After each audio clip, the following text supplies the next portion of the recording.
one of our favorites. He's a diehard Seahawks fan. He's the executive producer and narrator of We Are the Champions on Netflix, which is explores.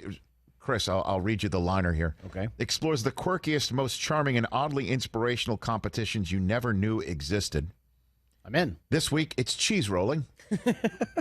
Rainn Wilson here on the Rich Eisen Show. How are you, Rainn? Rich, I'm doing okay. How are you? I'm better for talking to you, quite frankly. It's weird not seeing your face. I'm just hearing your voice. You know what? Yes, that's the way phones work sometimes. Yeah, that's so oddly old-fashioned. Why are we not on a Zoom call? You know what? I think I'm just trying to break up the monotony for people. Everybody's Zooming these days. You know, just the old-fashioned, just pick up the phone and give a call. But it's good to talk to you. Your Seahawks looked good last night, Rainn. They looked like they looked okay. There was some redemption last night. They looked okay. They got kind of back into form. There was nothing, spectacular, but some solid defensive stops. Yes. I think Kyler was a little hurt. Yes. I think his shoulder was a little off, so he was not taking those, 20, 30-yard bombs down the field. But we'll take it. We'll take the win. Well, I mean, especially defensively, it was tough for your team to stop anybody. I mean, the Bills are still scoring on them from a couple weeks ago. And so to see last night, 2 3-and-outs to start, and then, Murray was off all night. Shoulder is one thing, but, Jamal Adams, who I had on about an hour ago, he's a real deal, and it looks like everybody's beginning to gel together, Rainn. The defense really stepped it up. Some big stuff, and they didn't let him roam around the pocket. They really they've learned enough, I think, from scrimmaging with Russell Wilson on how to kind of contain a quarterback like that. So it was good. It was solid. Very, very happy night last night in the Wilson household. It is weird to see that building empty of 12s, though. It's just really weird, you know. Yeah. I mean, because you would normally by now you would already been to a game or two, right? Isn't that normally the way you roll? A couple times, once a year? Yeah. Oh, yeah. Absolutely. I go at least a couple times a year. Yeah. Although they've never asked me to raise the flag or ring the bell or throttle the Falcon or whatever people do over there. I don't know what exactly they do, but I don't think it is throttling the Falcon. I don't think that's what they do. Oh, that's a euphemism for something else. So my apologies. Or that could be it could be one of the competitions on We Are the Champions, is what it sounds like. That was an excellent segue. Thank you, by sir. The way. You know what? I want to leave some time, though, Rich. I want to talk about We Are the Champions. People are loving it. It's a top 10 show on Netflix this week. Let's do it. Let's get into it. So go for it. But I have to talk about my fantasy football team to who to start this week because I'm really flummoxed. Okay, let's take it one step at a time. Let us get to your fantasy football team. First of all, what is it called? Kupp My Balls.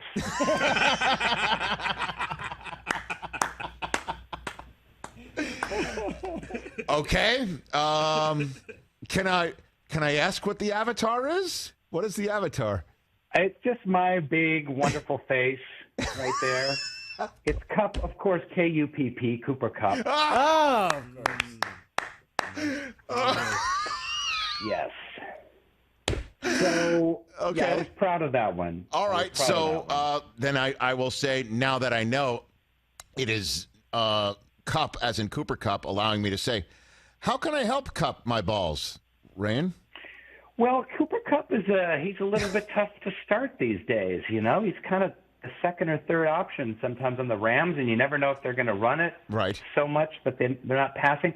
I'm a little thick in wide receivers, so we're a half-point PPR. Okay. And we've got 2 flex spots. Oh, okay. And I've got Cooper Kupp, Justin Jefferson. Oh, it's good for you. Enjoy him. Julio Jones. Oh, my gosh. All right. And then I've also got, right now on my bench, Jacoby Myers and T. Higgins. Oh, okay. So you need to choose 4 out of those 5 is what you're saying? Well, it gets more complicated because then I have my starting RB is Clyde Edwards-Helaire, who is only okay. Mm-hmm. But then I have Duke Johnson against New England. He could be thrown in there, too. So I need to choose 4 of those 6. Okay, so Jefferson, Kupp, Jones. I'm obviously going to start Julio Jones. And Jefferson. No question. And Jefferson. It's a must start. Okay. Must start. Okay. Must start. He's going to have a big day against Dallas. I'm very bullish on him. Okay, so my flex then is Cooper Kupp, Duke Johnson, Jacoby Myers, and T. Higgins. I think you got to go Kupp and Higgins, don't you think, Chris? That's where I was leaning as well. T. Higgins for sure. T. Higgins for sure. And even though Kupp, he's against the Washington Redskins, they don't. I don't know much about the Washington football team. I don't know much about their defense or their corners, but I would still go with Higgins. He's going to get a dozen targets at least. Yes, and even though Kupp has not had that big game, he hasn't had that 100-something yards. If it's a half-point PPR, you know he's going to be targeted enough. Jacoby Myers, though, is intriguing to me. But I wouldn't. And the beauty of Kupp too is you've got him in your back pocket for a Monday nighter. I don't know why that would matter anyway. We had this conversation yesterday about how I had so many players on Thursday night. It disturbs me to put so many eggs in a very first game basket. Even though it doesn't matter, the points all get added up at the end. I just like having somebody from Monday night, Rainn. I always like having somebody Monday night. You know? All right. Well, okay. I mean, he's against Tampa Bay. That's a pretty good defense. I'd still. So who are you leaning towards then? I was gonna start Duke Johnson over T. Higgins. That's the only change I would have made, just because he's still going to be the starting RB against New England. They had an okay run. That could be a high-scoring game. So you might be okay with Duke or Jacoby Myers in that game. Huh. All right. Yeah. Well, I've given you my thoughts. Okay. I'm going to go with you. I'm going to start T. Higgins. I love T. Higgins. He's a monster. He's been great. They've got a great chemistry, and I'm going to switch it up and start him. And Duke Johnson is kind of a putt. Who else is in this league with you, Rainn Wilson? Who else? This is the Office League. So this is Brian Baumgartner, who's your good friend, and John Krasinski from the cast. And then we have a lot of writers and crew members from The Office over the years, and it's been going for like 12 years. No kidding. 14 years. This is the same league from when you started, when you were shooting The Office, and it's still going on strong. Who is leading this league? Who's winning? Who's leading this season, you mean? Yes. Who's winning right now? Anybody that we, I guess out of the ones that we know. I'm bringing it up. Andy Buckley is winning the league. He played David Wallace, the big boss, over Michael. Okay. He's got the most points, and he's in first place. Then one of our writers, Warren Lieberstein, is in second. I am in 5th place at 6-4. So where's Krasinski? 10th place at 4-6. So in a way, he's in a quiet place, is what you're saying, Rainn. That's where Krasinski's right now. Nice. Well done. Excellent setup. I'm giving myself a round of applause. Yeah. Okay. Well, he's a diehard Patriot fan. I know that. And Baumgartner's as Packers as they can come. All right. Yeah. Well, that's my 2 cents, and I'm sticking with it. But it adds an extra layer of interest for me for the rest of this weekend here. I'm rooting for Kupp My Balls. Is basically what I'm saying. Excellent. Good choice. Let's talk about this show. We are the champions. Let's talk. Rainn Wilson here on the Rich Eisen Show. You are the executive producer and also narrator of this popular streamer, this show streaming on Netflix. We are the champions. I give you the floor on it. We're seeing people enjoying going after rolling cheese down a hill. It looks like here. You know, you guys are going to love this thing. It's 6 episodes of the most obscure and absurd sports you've ever seen in your life, including dog dancing, which is my favorite episode. Mm-hmm. Dog dancing is huge in Russia. It's life or death. And this is what I love about the show. It's like the sports are absurd, but we take it really, really seriously. This is a life and death, the thrill of victory, the agony of defeat in these ridiculous sports. The first one, like you mentioned, cheese rolling. We've got frog jumping. I think we're seeing hairstyling on the screen right here. Fantasy hairstyling is what we're seeing on the screen right here. fantasy hairstyling. Mm-hmm. Yes. So, yeah, it's just fantastic. And right now, the world is so chaotic and difficult and overwhelming and divided. But this is like a show that's just pure, uplifting, fun, sports-themed entertainment. So I really think you can sit down and watch it with your family. I was about to say, my kids would love this. They would absolutely dig this. There's no question about it. Certainly dog dancing. What is that competition? What is that, Rainn? I don't know. I still don't know. I've watched like 4 or 5 cuts. I don't understand it. But people are dancing with their dogs. Okay. So they're like spinning around, and their dogs are spinning around, and it's like they're dancing. The dog is dancing. It's the unity. It's the harmony between the dancer and the dog at their side, and it is really hysterical. Now, there's really no. Good. Is there any performance-enhancing drugs in cheese rolling, Rainn, that you needed to safeguard? Anything like that? That we're still waiting for the results of the urine tests on that one. From the cow, right? It's the cow. You test the cow, or do you what do you? Yeah. The pasteurizing process. That one, in all seriousness, is. They roll a giant wheel of cheese down a hill, and they've done this for hundreds of years in Gloucestershire, England. Yes. And then you chase the cheese down the hill. No one is ever going to beat the cheese down the hill because it's a giant wheel.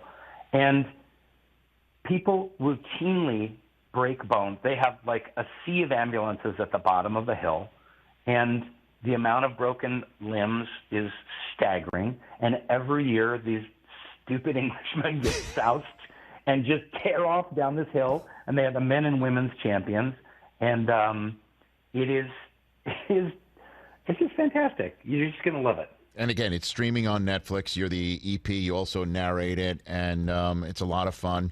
And I cannot wait to be a lot of fun. I can't wait to watch it with my kids. They will love it. Yeah. Chili eating, frog jumping, yo-yo, dog dancing, cheese rolling. Fantastic. No wonder it's successful. I asked this of Brian Baumgartner last time. What are the odds of seeing an Office reunion, any way, shape, or form, Rainn? Yeah, it's happening. So May 5th, I think we start shooting. Oh, gotcha! Oh.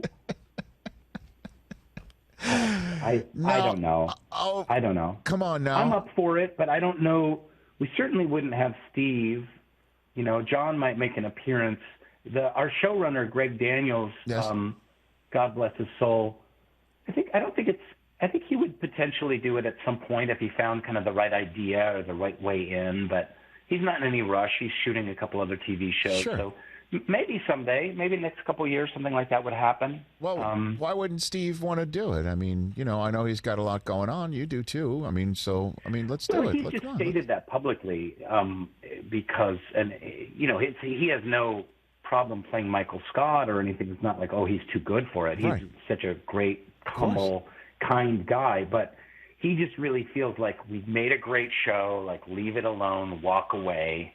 And he is also like wary about like part of the show was being, politically incorrect. And it's really, really hard to be politically incorrect these days in any way, shape or form. I see. So, and I think he's got a good point. It would break records though. There's no question about it. There's no doubt it would break whatever, I guess I'll speak on behalf of Peacock. I mean, at some point, that's the series is going to rest right here on this streamer, and I mean, it would break. People would go crazy. People do go crazy. Anytime we talk Office, it goes through the roof. I'm sure you see that too. Whenever you do that. Oh sure. And during this, I mean, obviously, it was just getting more and more popular over the years with younger people, but during the COVID, everyone's cooped up watching Netflix, and they're just watching The Office over and over and over and over again. It's crazy how popular it's become. And all over the world, I get messages from like, The Office is huge in Bangladesh, and The Office is huge in Albania. And so it's one of those kind of crossover shows. It's really caught fire, which is fantastic. I'm so happy and proud to have been a part of it. You should. There's no doubt about it. Did you watch one? Have you seen one in the quarantine? When was the last time you watched an episode of The Office? I watched a handful with my son. And how's that go? Yeah. How's that go? Yeah. It's okay. My son he's 16. Okay. And he likes The Office, but he doesn't like being like the son of Dwight. Like, who's your dad? You know? So he keeps the office at arm's length. You know what I mean? He appreciates it, but he doesn't want to kind of get into the whole office thing. But the fact that he might not want to own that is because you were so good at the character. Did you ever explain that to him, Rainn? Do you need me to explain it to him? I can do that if you need me to, Okay. It's not like you are him, but many people just assume that you are. You know what I'm saying? Yeah. You're just too damn good for your own good. When he was younger, he once said to me, he was like, Dad, I don't want you to be Dwight. I just want you to be my dad. Oh, my gosh. And I was like, oh, that's so sweet. And then I was like, shut your mouth, you little faker. I have 3 Emmy nominations, you little... Look at that roof over your head. Right. What do you think put it there in great... Father of the Year, Rainn Wilson. Oh, man. Thanks for the call. Congrats on We Are the Champions. And good luck to, again, Kupp My Balls. And Thank you. I'm sorry. Did you just command me to do something? No, I didn't. I said good luck to. And I hope Kupp My Balls brings it home. You know what I mean? I hope it brings home the balls. Yes, indeed. Is that what you call the trophy? I don't know that we have a trophy. I haven't won in a while. I won a few years back. I don't think we had a trophy.